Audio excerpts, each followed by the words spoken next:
नमस्कार, passbook the saving show में आप सबका स्वागत है। मैं हूं पल्लवी नागपाल जैरत। यूपीआई से पैसे भेजना आज हर किसी की आदत बन चुकी है, लेकिन अब ये आदत और भी स्मार्ट होने जा रही है। जी हां, national payments corporation of India यानी कि एनपीसीआई ने यूपीआई के लिए नए नियमों की घोषणा की है, जो 31 अगस्त 2025 से लागू होंगे। इन नियमों के तहत अब लोग अपनी प्री सैंक्शन क्रेडिट लाइन को यूपीआई से जोड़कर उसका उपयोग न केवल दुकानों पर भुगतान के लिए बल्कि कैश विड्रॉल और पर्सन टू पर्सन यानी कि P2P लेन देन के लिए भी कर पाएंगे। ये सुविधा fix deposit, share, gold, property और अन्य वित्तीय लेन देन पर आधारित क्रेडिट लाइन के लिए उपलब्ध होगी। तो आज के शो में हम इसी बारे में बात करने जा रहे हैं। हम चर्चा ये करेंगे कि आखिरकार क्या है क्रेडिट लाइन ऑन यूपीआई और कैसे ये काम करेगा। इसके अलावा हम आपको ये भी बताएंगे कि इस नए बदलाव से आपको कैसे फायदा मिलने वाला है। हम इस बारे में चर्चा करेंगे कि gold, FD, property back loan से कैसे होगा भुगतान।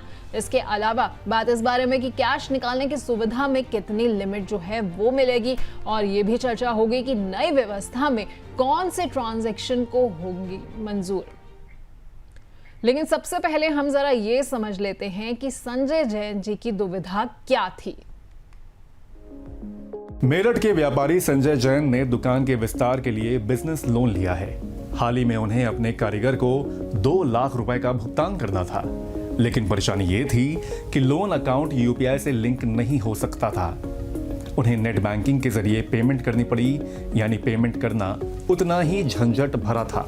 लेकिन अब उन्हें उम्मीद है, क्योंकि एनपीसीआई नया नियम लागू करने जा रहा है। 31 अगस्त के बाद वो अपने उसी लोन अकाउंट को यूपीआई से जोड़कर सीधा क्यूआर स्कैन करके पेमेंट कर सकेंगे। संजय जैसे लाखों व्यापारियों के लिए ये बदलाव यूपीआई को असल मायनों में स्मार्ट पेमेंट सिस्टम बनाएगा।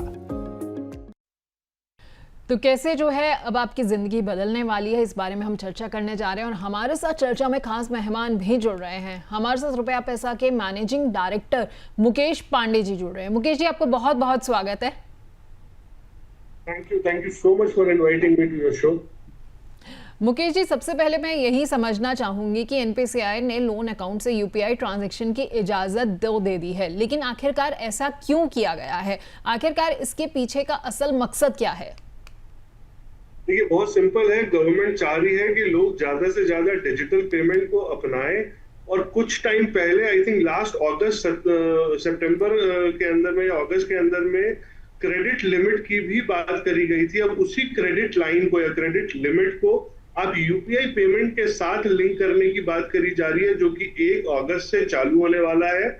और इसका फायदा सीधा जो भी प्री सैंक्शन लिमिट है वो सिर्फ अपनी लिमिट या लोन को ना लेकर के, और भी जैसे ऑनलाइन ट्रांजैक्शन, क्योंकि आज लोग ज्यादा से ज्यादा कैश कैरी करना नहीं चाहते हैं। हर जगह यूपीआई पेमेंट या ऑनलाइन पेमेंट के थ्रू ही सारी ट्रांजैक्शन हो रही है। तो उस ट्रांजैक्शन को और सिंप्लीफाइड करने के लिए और आसान करने के लिए, उसको और स्पीड करने के लिए इस तरीके की पॉलिसी आई है, और जो कि आने वाले टाइम पे एमएसएमईज या इंडिविजुअल या कोई भी एक छोटा व्यापारी, उसके लिए बहुत ही बड़ा फायदा हो सकता है इससे। ठीक है, तो छोटे व्यापारी हो गए, इंडिविजुअल्स हो गए या एमएसएमईज हो गए, इन सब के लिए जो है काफ़ी ये फायदे का जो है वो सौदा नज़र आ रहा है। तो ऐसे में आपको क्या लगता है कि कौन कौन से लोन अकाउंट्स जो हैं उनको यूपीआई से जोड़ा जा सकता है? देखिए, जो भी लोन एक क्रेडिट लिमिट के फॉर्म में मिले, चाहे वो आपका ओवरड्राफ्ट अकाउंट हो, आपने एफडी ली हो, अपने उस एफडी के अगेंस्ट में कोई लोन लिया हुआ हो जिसको आपने क्रेडिट लिमिट के फॉर्म में लिया हो, कोई गोल्ड लोन हो, कोई प्रॉपर्टी का लोन हो, कोई पर्सनल लोन हो, इनफैक्ट क्रेडिट कार्ड, आजकल किसान क्रेडिट कार्ड लोन है, वो भी इसके साथ लिंक हो जा सकते हैं।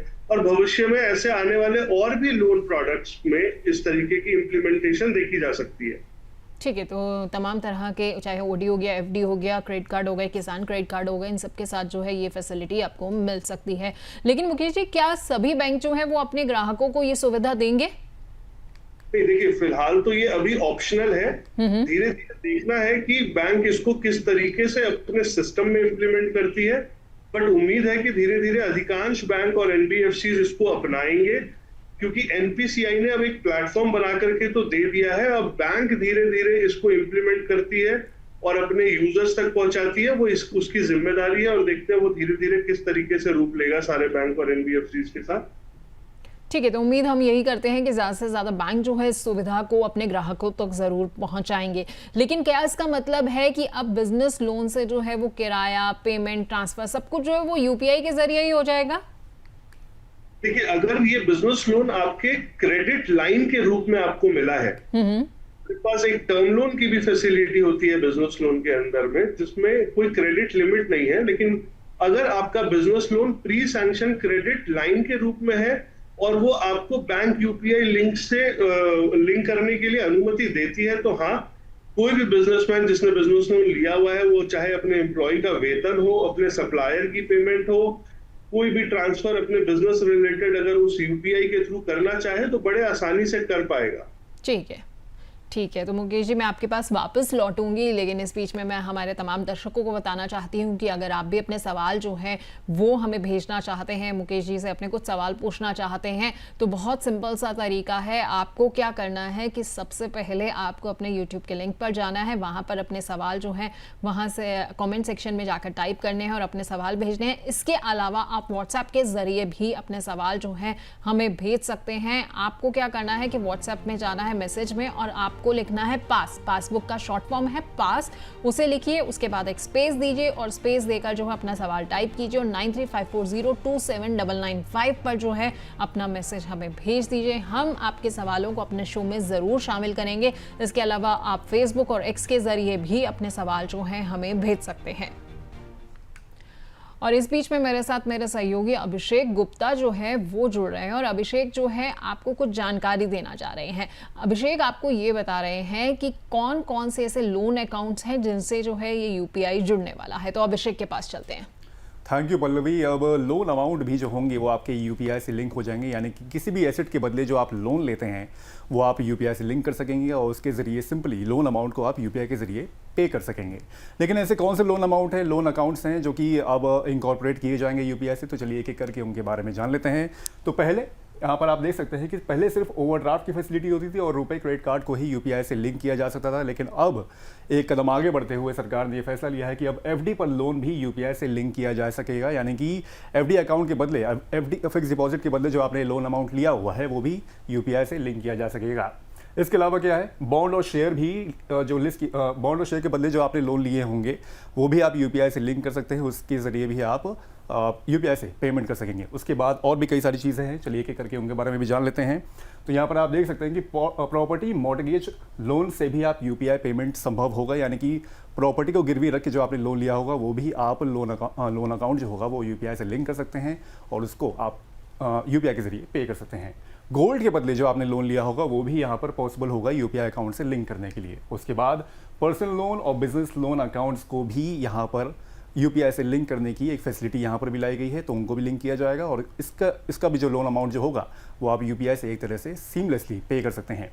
और लास्ट में भी कुछ और लोन्स हैं तो उसको भी हम समझ लेते हैं। अनसिक्योर्ड लोन, जैसे कि बिना जमानत वाले लोन भी एलिजिबल होंगे, यानी कि बिना कोई चीज़, बिना किसी कोलैटरल के जो आप लोन लेते हैं उन्हें अनसिक्योर्ड लोन लेते हैं, तो उसको भी आप यूपीआई से लिंक कर सकेंगे और उसको भी आप यूपीआई से पे कर सकेंगे। किसान क्रेडिट कार्ड के तहत लिए गए लोन भी आप यूपीआई से लिंक कर सकते हैं और उसको भी आप पे कर सकते हैं। और आखिर में एक ऑप्शन रखा गया है, रिजर्व रखा गया है, जो कि आगे जब देखा जाएगा कि कोई और लोन प्रोडक्ट अगर आता है तो उसको भी एक तरह से यूपीआई से लिंक किया जाएगा, तो उसको भी एक तरह से पे किया जाएगा। तो ये हैं कुछ लोन प्रोडक्ट जो कि यूपीआई से एक तरह से लिंक किए जाएंगे, खास तौर पे इमरजेंसी सिचुएशंस में ये काफ़ी कारगर साबित होंगे। तो ये है पूरी जानकारी। Over to you Pallavi. बहुत बहुत शुक्रिया अभिषेक इस तमाम जानकारी के लिए, क्योंकि बहुत सारी चीज़ें जो है इसके साथ अब बदलने वाली हैं और जैसा कि आज हम चर्चा भी कर रहे हैं कि बहुत से लोगों की परेशानियां जो हैं वो कम हो जाएंगी, चाहे आप एमएसएमई हैं, छोटे बिजनेसमैन हैं और इंडिविजुअल हैं, सबकी परेशानियां जो है कम हो जाएंगी। क्योंकि आप सोचिए कि आप यूपीआई के ज़रिए जो है वो सिर्फ आप सेविंग अकाउंट से नहीं बल्कि आप ओवरड्राफ्ट फैसिलिटी जो है वो उसका भी इस्तेमाल कर पाएंगे। इसके अलावा क्रेडिट कार्ड की फैसिलिटी का भी कर पाएंगे, एफडी के अगर अगेंस्ट आपने लोन लिया हुआ उसका भी आप इस्तेमाल जो है वो कर पाएंगे। खैर वापस मैं मुकेश जी के पास चलती हूँ। मुकेश जी, इसमें क्या ट्रांजैक्शन की कोई लिमिट जो है वो सेट की गई है या जैसे यूपीआई फिलहाल काम करता है, सामान्य यूपीआई का जो लिमिट रहता है वैसे ही रहेगा? देखिए, फिलहाल के लिए तो हाँ, जो अभी मौजूदा लिमिट है जैसे यूपीआई की 1 लाख रुपए प्रतिदिन की, और कुछ केसेस में कुछ बिजनेस के लिए 2 लाख रुपए प्रतिदिन की, तो वो तो फिलहाल अभी वैसे ही रहने वाली है। लेकिन बैंकों के पास आने वाले टाइम पे एक ऑप्शन होगा कि जिस हिसाब से उनकी क्रेडिट लिमिट सेट की गई है, उस हिसाब से उनकी ये जो भी चेंजेस अलाउ कर पाए वो उस चीज को चेंज करके इम्प्लीमेंट करें, ताकि ज्यादा से ज्यादा लोग इसका फायदा उठा पाए। ठीक है, तो ज़्यादा से ज़्यादा लोगों को फ़ायदा हो इसीलिए जो है ये फैसिलिटी आपके लिए लेकर आ भी रहे हैं। लेकिन यहाँ पर एक सवाल ये भी उठता है, क्या कोई ऐसी कंडीशन हो सकती है, कोई ऐसी परिस्थिति हो सकती है जिसमें बैंक जो है वो किसी ट्रांजैक्शन के लिए मना भी कर सकता है? जी बिल्कुल, बैंक अगर कोई ऐसी ट्रांजैक्शन उसको लगती है, जैसे किसी की क्रेडिट लिमिट ऑलमोस्ट समाप्त होने वाली है, तो वो ट्रांजैक्शन रद्द कर सकती है। अगर उसको ऐसे, क्योंकि आजकल सिबिल में सारी एल्गोरिदम के थ्रू वो पहले से प्रेडिक्ट कर पाते हैं और उनको लगता है कि डिफॉल्ट होने के चांसेस या जोखिम आ रहे हैं, तो वो चाहे तो आपकी ट्रांजैक्शन को मना कर सकती है, या फिर उनको ऐसा लगे कि कोई फ्रॉड हो रहा है या कोई फ्रॉड डिटेक्शन हो जाता है, संदिग्ध कोई ट्रांजैक्शन है, तो उसको मना कर सकते हैं। या फिर आपकी जो लोन की शर्तें, जो terms and condition at the time of sanction आपसे अग्रीड हुआ था और वो फॉलो नहीं हो पा रही है, तो इन सारी सिचुएशन को देखते हुए बैंक के पास एक अपर हैंड जरूर रहेगा कि वो आपकी ट्रांजैक्शन को मना कर पा सके। आपने अभी सिबिल का जिक्र किया, तो जिन ग्राहकों का सिबिल स्कोर जो है अगर कम है, तो क्या उन्हें बैंक ये सुविधा देगा या उन्हें मना भी कर सकता है? देखिए, सिबिल तो आज के टाइम में सबसे इंपॉर्टेंट है किसी भी बैंक को, बिकॉज सिबिल आपकी क्रेडिबिलिटी दिखाता है, और किसी का भी अगर सिबिल स्कोर कम है तो बैंक उनको ये सुविधा देने में समर्थ नहीं होगी, या वो सीधा मना भी कर सकते हैं। अगर देंगे भी तो कुछ बहुत ऐसे टर्म्स एंड कंडीशन, जैसे आज एफडी दे करके आप उसके अगेंस्ट लिमिट ले सकते हैं, लेकिन अनसिक्योर्ड आपको लिमिट मिलना नेक्स्ट टू इम्पॉसिबल है। अगर आपका सिबिल खराब है, आप अपनी एफडी, अपनी गोल्ड के अगेंस्ट कुछ सर्टेन टर्म्स एंड कंडीशन के ऊपर अपनी उनकी क्रेडिट पॉलिसी अगर वो अलाउ करेगी, तो उस पॉलिसी को देखते हुए आपके प्रोफाइल को कंसीडर करी जा सकती है। बट वो सिक्योर्ड के केस में होगा, अनसिक्योर्ड में तो बिल्कुल सिबिल सबसे ज्यादा इंपॉर्टेंट है। ठीक है, तो अनसिक्योर्ड में सिबिल जो है वो सबसे ज़्यादा ज़रूरी भी है, इसलिए हम बार बार जो है अपने तमाम दर्शकों से हमेशा यही कहते हैं कि अपने सिबिल स्कोर का ज़रूर ख्याल रखिएगा, क्योंकि आज के वक्त में ये आपकी क्रेडिबिलिटी साबित करने का सबसे बड़ा एक ज़रिया है। खैर मुकेश जी, इस बीच में हमारे पास हमारे कुछ दर्शकों के सवाल आए हैं, कुछ सवालों को शामिल कर लेते हैं, उसके बाद अपनी चर्चा को आगे बढ़ाएंगे। पहला सवाल जो है वो जयपुर से राजीव वर्मा का है। ये कह रहे हैं कि क्या मैं अपने एफडी पर लिए गए लोन से अमेजोन पर जो है वो पेमेंट कर सकता हूं? हाँ जी बिल्कुल, अगर आपका एफडी के अगेंस्ट लिया हुआ क्रेडिट लिमिट और बैंक अलाउ करता है उसको यूपीआई के थ्रू लिंक करने में, तो आप जरूर कोई भी डिजिटल प्लेटफॉर्म पे पेमेंट करना हो, चाहे अमेजोन हो, फ्लिपकार्ट हो, या कहीं भी किसी डिजिटल इंटरफेस के थ्रू आप पेमेंट जरूर कर सकते हैं। ठीक है, तो किसी भी डिजिटल इंटरफेस के थ्रू आप पेमेंट कर सकते हैं, बस एक बार अपने बैंक से जो है नियम शर्तों के बारे में अच्छे से जरूर समझ लीजिएगा। अगला सवाल नोएडा से नेहा सक्सेना का है। ये कह रही हैं कि क्या गोल्ड लोन अकाउंट से अपने भाई को पैसे ट्रांसफर किए जा सकते हैं? भी जो नई नियम आई है 1 अगस्त से, P2P ट्रांजैक्शन के लिए भी उन्होंने अलाउ किया है। आप अपने गोल्ड लोन के अगेंस्ट अगर प्री सैंक्शन क्रेडिट लिमिट ले लेते हैं और उसको बैंक से कि यूपीआई लिंक आपको इजाजत देती है कि आप उसकी लिंक कर पाए, तो आप P2P ट्रांसफर जरूर अपने फ्रेंड, अपने फैमिली में किसी को भी कर सकते हैं। ठीक है, तो P2P ट्रांसफर में जो है ये मुमकिन हो सकता है। अगला सवाल जो है वो भोपाल से विवेक दुबे का है। ये कह रहे हैं कि मेरे पास एक एजुकेशन लोन है, क्या वह भी ये यूपीआई से लिंक किया जा सकता है? नहीं, जनरली जो एजुकेशन लोन होता है वो ईएमआई बेस्ड लोन होता है, उसमें कोई क्रेडिट लाइन या क्रेडिट लिमिट नहीं होती, तो उसमें आपकी एनपीसीआई के थ्रू पेमेंट होनी मुश्किल है, मतलब नेक्स्ट टू इम्पॉसिबल है। ठीक है, तो विवेक जी एजुकेशन लोन का जो है वो पॉसिबल नहीं हो पाएगा। मुकेश जी, एक चीज़ मैं और जानना चाहती हूँ कि ये जो सुविधा अब मिलने जा रही है, ये एनबीएफसीज जो है वो भी हमें देंगे लोन पर, जो है ये सारी फैसिलिटी जो है एनबीएफसीज के जरिए भी मिल पाएगी, या अभी फिलहाल जो है वो सिर्फ बैंक्स जो है वो ये सुविधा देंगे? नहीं, एनपीसीआई ने जो इंटरफेस तैयार किया है वो बैंक और एनबीएफसीज दोनों के लिए है, और एनबीएफसीज इस इंटरफेस को, इस यूपीआई इंटीग्रेशन को अपने साथ आरबीआई गाइडलाइन के अनुरूप कैसे काम में लेती है वो डिपेंड करेगा, लेकिन ये आने वाले टाइम पे बैंक और एनबीएफसीज दोनों के लिए। ठीक है, बैंक और एनबीएफसीज दोनों पर ये जो है लागू होगा। लेकिन अगर कोई ऐसा ग्राहक है, कोई ऐसा व्यक्ति है जिसका लोन जो है वो डिफॉल्ट में चला गया है, तो क्या यूपीआई लिंक जो है वो वहां से हट जाएगा उसके पास से? हाँ जी बिल्कुल, अगर किसी भी सिचुएशन में कोई कंज्यूमर डिफॉल्ट में चला गया है तो बैंक इस यूपीआई लिंक को सस्पेंड कर सकता है, हटा सकता है, ताकि डिफॉल्ट रिस्क को कंट्रोल किया जा सके। और कर्ज वापसी की प्राथमिकता हर बैंक की हमेशा से रही है, क्योंकि अगर वो किसी को कोई लोन दे रहे हैं तो उनकी रीपेमेंट भी टाइम से हो, तो उनके पास ये ऑप्शन जरूर है कि वो उसको डी लिंक जरूर कर सकते हैं। ठीक है, और एक चीज और मैं समझना चाहूंगी कि बैंक जो है इस सूरत में फ्रॉड्स वगैरह कैसे जो है वो डिटेक्ट करेगा? कई बार होता है कि लोग लोन लेते हैं, बिजनेस लोन के नाम पे ले रहे हैं कि हमें अपने बिजनेस के पेमेंट्स करने हैं, लेकिन उसको जो है अपने पर्सनल यूसेज के लिए इस्तेमाल करते हैं। तो इस तरीके के फ्रॉड्स वगैरह को कैसे डिटेक्ट किया जाएगा? देखिए, जनरली एल्गोरिदम सिबिल के थ्रू, क्योंकि उनकी क्या ट्रांजैक्शन जारी है, उनकी ट्रांजैक्शन जो आप यूपीआई यूज करोगे, किसको पेमेंट जारी है, कब जारी है, रीपेमेंट कितने टाइम पे हो रहा है, तो कुछ आर्टिफिशियल इंटेलिजेंस का उपयोग करके बैंक इसको एक एल्गोरिदम में सेट कर रही है। उससे एक प्रिडिक्टेबिलिटी है, मैं 100% श्योर की गारंटी दे रहा, लेकिन एटलीस्ट 60 to 70% उनको आइडिया हो जाता है कि ये अकाउंट का ट्रांजैक्शन या इस अकाउंट के जो आगे होने वाले ट्रांजैक्शंस है, कंडक्ट है, वो किस तरीके से रहने वाला है। वो फिर उस हिसाब से उसकी लिमिट्स सेट जरूर कर सकते हैं। ठीक है, तो लिमिट जो है वो रीसेट हो जाएगी और फ्रॉड जो है वो इस तरीके से एआई के जरिए जो है वो डिटेक्ट भी किया जा सकता है। तो इस चीज़ का आपको खास ख्याल जो है तमाम दर्शकों को रखना पड़ेगा। खैर, कुछ और सवाल हमारे पास हमारे दर्शकों के आए हैं, वो भी ले लेते हैं। सूरत से त्रिशा मेहता का सवाल है, ये कह रही है कि क्या अगर मैं एक से ज़्यादा बैंक से लोन लेती हूँ तो क्या सभी अकाउंट जो है वो यूपीआई से लिंक हो सकते हैं? जी बिल्कुल, अगर आपका बैंक अपने अपने लोन अकाउंट के लिए यूपीआई लिंक करने की इजाजत देती है तो आप अलग अलग यूपीआई प्रोफाइल में उनको जरूर जोड़ सकते हैं। ठीक है, तो अलग अलग बैंक्स जो हैं, अगर आपने उनसे लोन लिया हुआ है तो अलग अलग यूपीआई अकाउंट्स पे जो है आप जोड़ सकते हैं। ऐसा कुछ आपको परेशानी का सामना नहीं करना पड़ेगा। हिसार से विनीत राठी का अगला सवाल है, ये कह रहे हैं कि क्या लोन अकाउंट से यूपीआई पेमेंट करने पर कोई अलग से चार्ज लगेगा?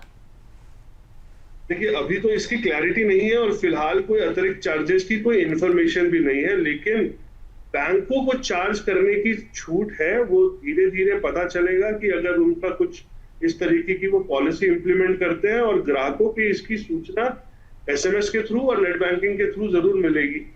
ठीक है, और एक सवाल और हमारे पास आया है कानपुर से दीक्षा शर्मा का। ये कह रही है कि क्या लोन की अवधि या फिर ईएमआई की शुरुआत पर कोई फर्क पड़ेगा अगर हम यूपीआई से पेमेंट कर रहे हैं तो? नहीं, जब आप ईएमआई बेस्ड कोई भी लोन लेते हैं तो उनकी ईएमआई शेड्यूल और टेन्योर वही तय हो जाता है और वो वही रहने वाला है। यूपीआई सिर्फ डिसबर्सल और ट्रांजैक्शन का एक चैनल है, उसमें लोन स्ट्रक्चर में कोई भी बदलाव नहीं आएगा। ठीक है, ठीक है, तो ये केवल एक पेमेंट का जो है चैनल माना जाएगा। लोन स्ट्रक्चर जैसा भी आपकी बैंक से बात हुई है वो वैसा का वैसा ही रहेगा। अच्छा मुकेश जी, आपको क्या लगता है, क्या ये जो फैसला है वो भारत में डिजिटल लोन इंफ्रास्ट्रक्चर को और मजबूत करने की दिशा में हम इसे एक बड़े कदम के तौर पर देख सकते हैं? जी बिल्कुल, ये निर्णय भारत की डिजिटल लोन सिस्टम को गति, पारदर्शिता और फ्लेक्सिबिलिटी देने के लिए है। और चाहे वो कोई भी एमएसएमई हो, व्यापारी हो, किसान हो, कोई भी ग्राहक हो, वो अपनी क्रेडिट लाइन को रियल टाइम पे उपयोग कर पाएगा और इससे उसकी डिजिटल फाइनेंशियल इंटेलिजेंस बढ़ेगी, उनकी स्पेंडिंग कैपेसिटी बढ़ेगी और उनकी रीपेमेंट कैपेसिटी भी अच्छी इंप्रूव होगी। तो ये बहुत ही बढ़िया मूव है गवर्नमेंट का, और देखते हैं इसको बाकी कंज्यूमर किस तरीके से अपनाते हैं और बैंक किस तरीके से सपोर्ट करती है। ठीक है, तो बैंक का सपोर्ट जो है वो यहाँ पर बहुत ज़रूरी हो जाता है और कंज्यूमर किस तरीके से अपनाते हैं, और उम्मीद हम यही कर रहे हैं कि कंज्यूमर्स जो हैं इसे अच्छे से अपनाएंगे, क्योंकि कहीं ना कहीं ये आपकी भलाई के लिए, आपके कन्वीनियंस के लिए जो है कदम उठाया जा रहा है। तो मुकेश जी, हाँ, आप हमारे तमाम दर्शकों को क्या सलाह देना चाहेंगे जब इस फैसिलिटी का इस्तेमाल करें तो किन किन बातों का उन्हें ख्याल रखना चाहिए? देखिए, आप चाहे कोई भी लोन ले, चाहे वो टर्म लोन ईएमआई बेस्ड हो या क्रेडिट लिमिट हो, ये आपके लिए एक ऑप्शन है कि आप इसका सही तरीके से यूटिलाइज करें और इसका मैक्सिमम फायदा उठाएं, इसको गलत उपयोग ना करें। क्योंकि कई बार ऐसा होता है कि अकाउंट में पड़ा हुआ पैसा या लोन का हुआ पैसा हमें बड़ा इजी मनी लगता है और हम उनको बहुत ही बेकार या बिना सोचे समझे खर्च कर देते हैं, और बाद में हम उसके ईएमआई या उसके इंटरेस्ट के कर्ज के तले दब जाते हैं। तो आपको कभी भी किसी भी तरीके से कोई भी क्रेडिट लिमिट, चाहे वो अपने बैंक, एनबीएफसी, अपने दोस्तों से किसी से भी लिया हो, उसकी यूटिलाइजेशन का क्लियर रोड मैप आपके लिए होना बहुत जरूरी है और उससे बाहर निकलना यानी कि उसका एग्जिट प्लान बहुत जरूरी है।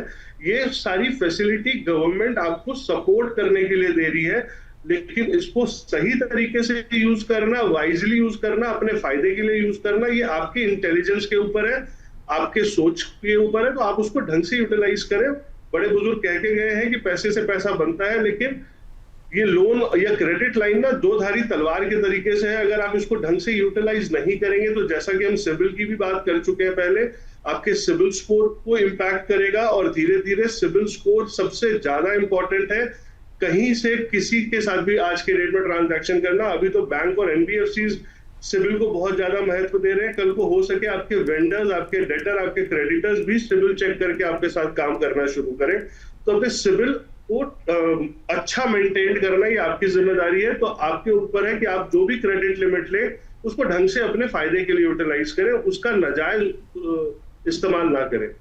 और आपको क्या लगता है कि कौन कौन सी ऐसी चीज़ें हैं, कहाँ कहाँ पर जो है वो इसके इस तरह के लोन के यूसेज में जो है गलतियाँ लोग कर सकते हैं? जैसा कि अभी हमने एक चर्चा भी की थी कि कई बार क्या होता है कि लोन जो है वो लिया किसी चीज़ के लिए जाता है, उसका पैसा कहीं और इस पर इस्तेमाल हो जाता है। ऐसे फ्रॉड डिटेक्शन के लिए तो बैंक कदम उठाएंगे ही उठाएंगे, लेकिन और ऐसी कौन कौन सी गलतियाँ जो है करने से हमारे दर्शकों को बचना चाहिए ताकि उनका क्रेडिट लिमिट जो है वो आगे से जाकर एग्जॉस्ट ना आ जाए या बैंक उन पर जो है किसी तरीके से बैन ना लगा दे उनके इस तरीके की फैसिलिटी पर?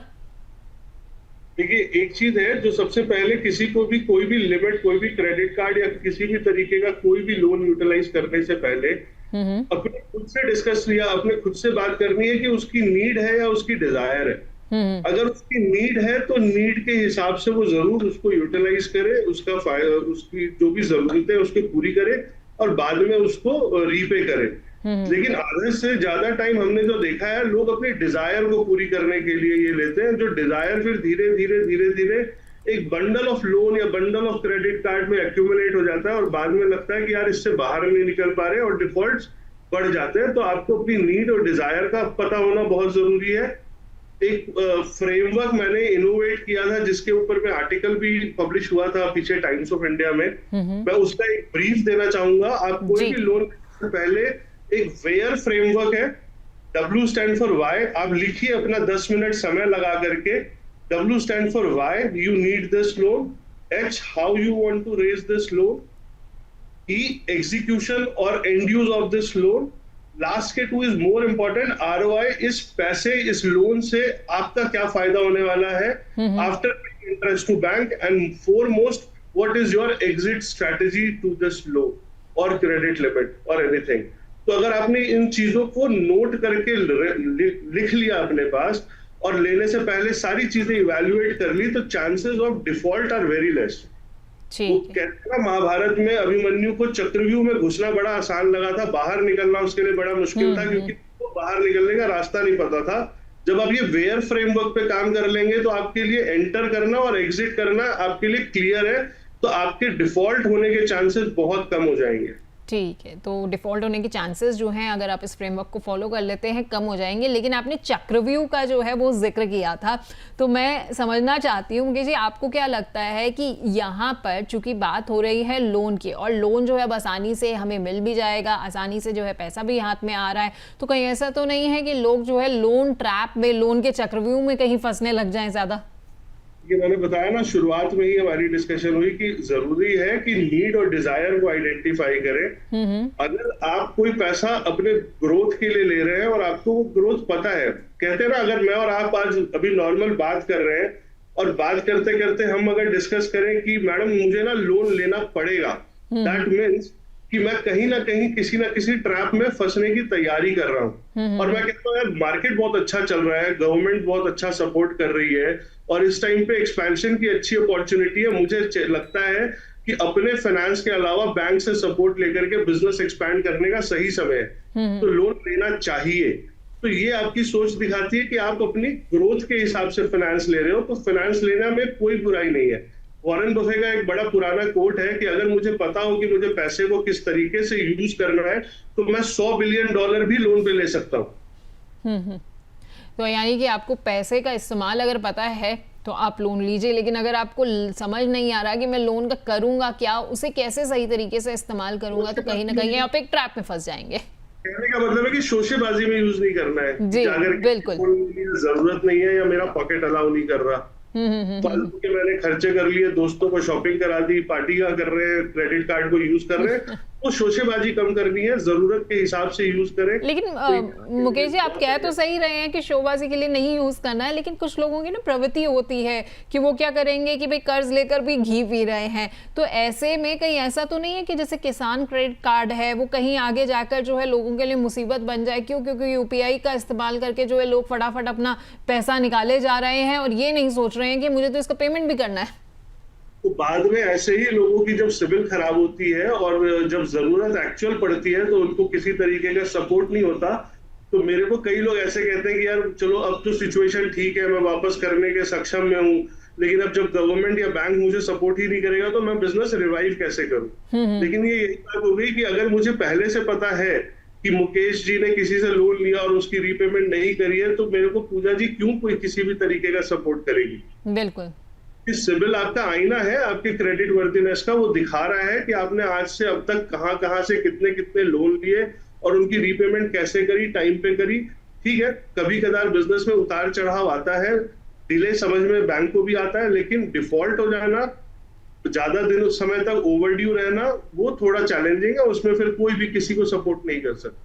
ठीक है, तो डिफ़ॉल्ट अगर हो जाता है तो उसमें आपके लिए चैलेंज आ सकते हैं। तो ऐसी स्थिति आने ही ना दें कि आपको डिफ़ॉल्ट के तरफ जाना पड़े, आपका जो है लोन अकाउंट जो है वो आप डिफ़ॉल्ट कर रहे हैं। तो इसलिए जब भी किसी तरह का आप लोन ले रहे हैं तो सोच समझ कर लीजिए, जब ज़रूरत है तभी लीजिए। अगर आपको लगता है कि आप अपने बिजनेस को बढ़ाना चाहते हैं, आपका पूरा प्लान जो है वो तैयार है, तभी जो है वो आप आगे से जाकर जो है वो पैसा लीजिए, किसी भी चीज़ के अगेंस्ट लोन लीजिए, तभी लीजिए जब आप उसका सही इस्तेमाल करना चाहते हैं, जानते हैं। तो बहुत बहुत शुक्रिया मुकेश जी आपका, आप हमारे साथ जुड़े। आपने जो है हमारे दर्शकों को बहुत अच्छे से जो है ना ये समझाया है कि आखिरकार ये नया जो फैसला आया है, ये जो नया स्ट्रक्चर अब आ रहा है सामने, वो कैसे जो है वो हमारे सबके लिए एक आसानी जो है वो लेकर आएगा। यूपीआई के ज़रिए जो है अब हम अपने लोन अकाउंट्स को जो है वो लिंक कर पाएंगे और पैसे को जो है आसानी से निकाल तो पाएंगे, लेकिन इसके साथ साथ एक बड़ी जिम्मेदारी भी आ जाती है कि उस पैसे का हमें कैसे सही इस्तेमाल करना है। तो बहुत बहुत शुक्रिया मुकेश जी आपका। Thank you very much sir. तो आज के पासबुक शो में हमने ये तो समझ लिया कि कैसे जो है अब लोन से जुड़े हुए अकाउंट्स के ज़रिए भी आप जो है यूपीआई ट्रांजैक्शन जो है कर पाएंगे, यानी कि इस जितने भी अकाउंट्स हैं वो सारे यूपीआई ट्रांजैक्शन का हिस्सा बन रहे हैं। लेकिन हर कदम पर ना सावधानी बहुत ज़रूरी हो जाती है। अपनी क्रेडिट लाइन की शर्तें जो हैं आपको ज़रूर अच्छे से समझनी चाहिए, लिमिट्स पर आपको ध्यान देना चाहिए, और बैंक से जो है ना अगली बार जब भी आप ये सारी चीज़ों की डिटेल्स लें तो उनसे सारे नियम शर्तें जो हैं ज़रूर अच्छे से समझ लें। अगले हफ्ते हम आपसे फिर मिलेंगे एक नई जानकारी के साथ। पासबुक शो में कुछ और नए मुद्दे के साथ आएंगे, नए सवालों को उठाएंगे। तब तक के लिए सेफ सेविंग कीजिए और साथ ही स्मार्ट प्लानिंग भी कीजिए। बहुत बहुत शुक्रिया आप सभी का हमारे साथ बने रहने के लिए।